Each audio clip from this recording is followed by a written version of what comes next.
dark, murdering armies was only honor, is atrocity. The answer to 1984 is 1776. You're listening to The Alex Jones Show.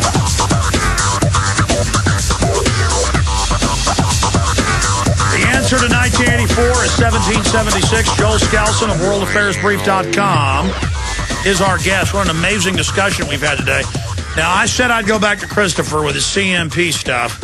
Then we're going to go to Kenneth, Steve, Jeannie, and Paul. Then I got a few final questions for Joel-Skousen, who's been very gracious with his time today. You can subscribe to the World Affairs Brief at worldaffairsbrief.com.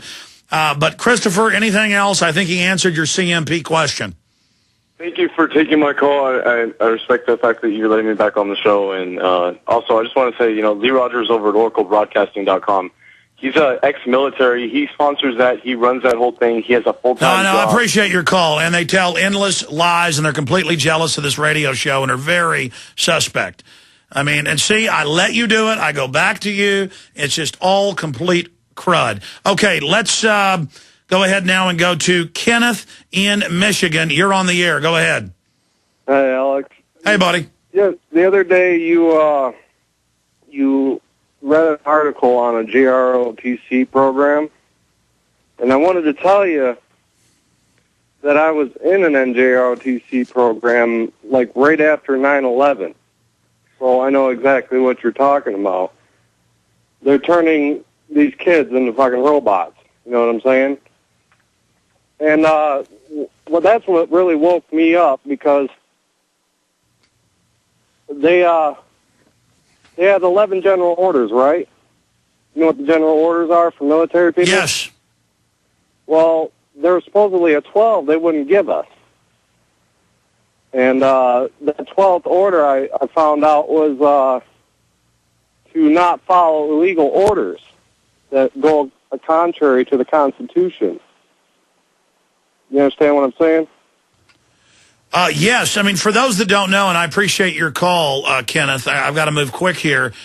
They are fully federalizing local police, the threat fusion centers, the public schools, and under federal legislation, they are going in and turning kindergarten into junior ROTC, and then by high school, they threaten them to sign up for the military or they'll be arrested. It's all color of law, and it's part of this complete federalization of society.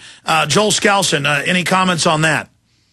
Well, I tried for years in the military to get the government, and I was an officer in the Marine Corps, to try to say and define what is an illegal order. They refuse to do so. They give lip service to the fact, speaking of oath keepers and other things, of what would be an illegal order, but they continue to drum into you, you shall assume that there are no illegal orders and you follow orders. And that's the kind of mentality they're putting into these new conscripts.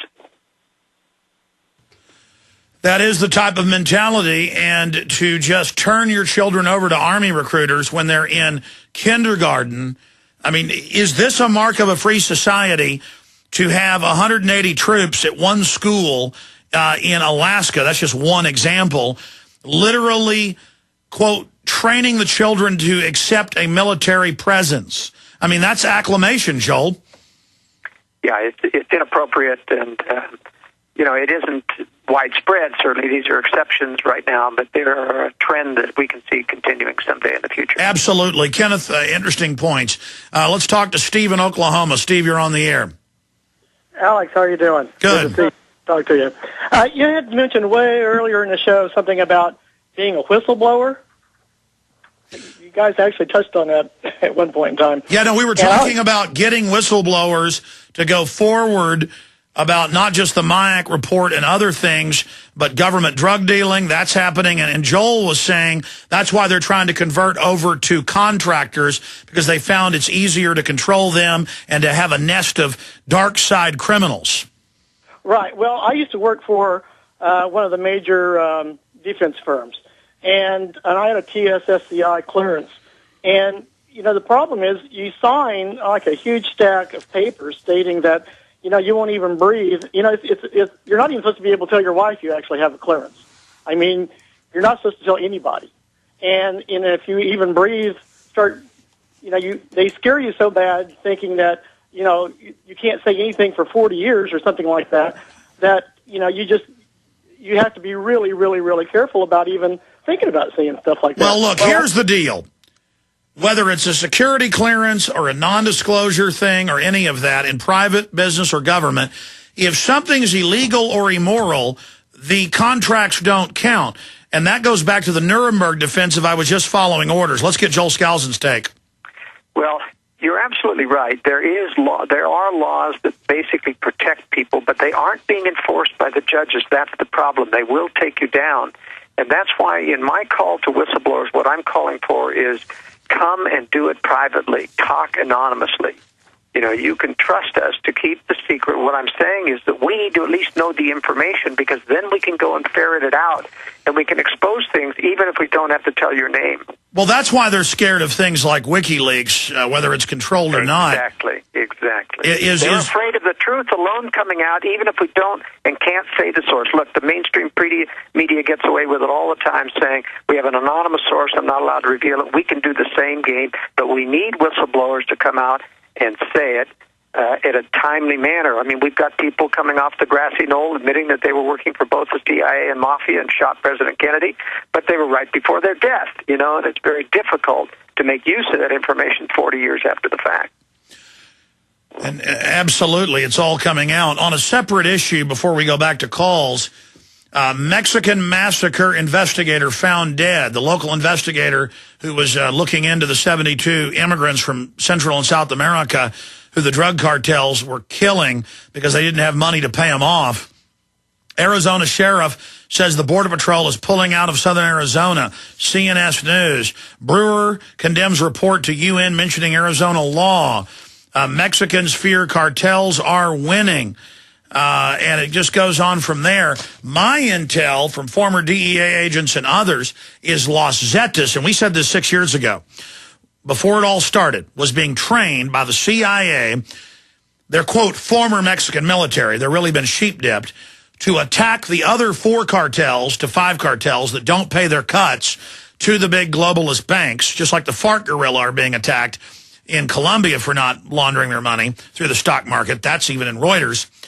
And that this whole thing is a destabilization program to knock out their competition, to have the border crisis be so bad that we will accept the North American Union, as the SPP documents state, as the so-called solution. Joel Skousen, A, what is the situation in Mexico from your research? B, what do you think's behind it? Well, you've really covered that very, very well. First of all, there is an official drug pipeline connected with Mexico. The trucks that are sealed on the Mexican side of the border that come across to San Diego have drugs in them. The dogs go wild. They can smell the drugs on them. And every time a DEA agent goes up to try to say, can we break the seal? Can we block this? Washington says, no, you cannot intervene. So there is a real, Mexican-U.S. CIA drug pipeline going on. You're absolutely right that these drug wars are involving competitors. There will always be competitors trying to get in on this very lucrative trade. And there's always infighting going on with people trying to take a bigger cut. The CIA always having to discipline. And they use the Mexican mafia, essentially, to do that discipline to them. But that's what explains the Mexican troops coming across the border in support of drug. Those are mostly, U.S.-approved drug shipments that are coming across.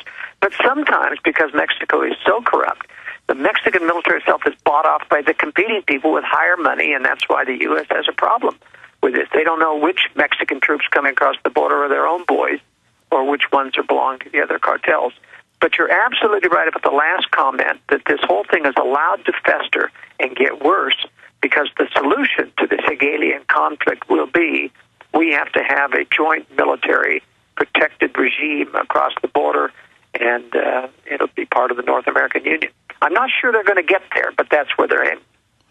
Well said, Joel Skousen. I totally agree with you, and we were able with our sources to predict all this before these flare-ups of the last 5 years, and my concern is that it's degenerating, and Mexico's a failed state, and it's going to generate more of these desperate people who I don't blame wanting to come here, but once they get here, they're being used as tools by the Ford Foundation, Bill and Melinda Gates. They're on record funding this whole Aslan movement.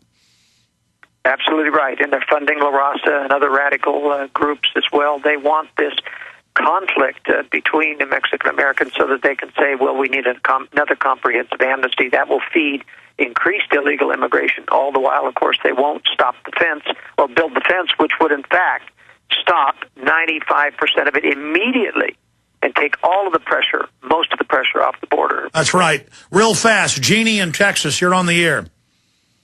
Hi, Joel. Hi, Alex. Hi, Joel. I'm going to talk very quickly. My husband's been unemployed for a year and a half. He just got a job a week ago. We don't know if it's permanent yet. But the reason I'm calling is to let y'all know that I did call the Labor Force of Statistics Bureau because I wanted to know where they get that 9.7% of unemployment. And I told them that my husband is not eligible for unemployment. All these construction workers, so, you know, we're not being counted. And anyway, he told me that the statistic, the Bureau pays the U.S. Census to conduct a current population survey on 60,000 households, if you can believe that. I go, that's not accurate. And also, he said, oh, in construction, it's 15.9% unemployment. I just want people to know what people are hurting. They're not telling us the truth of how many people Jeannie, stay there.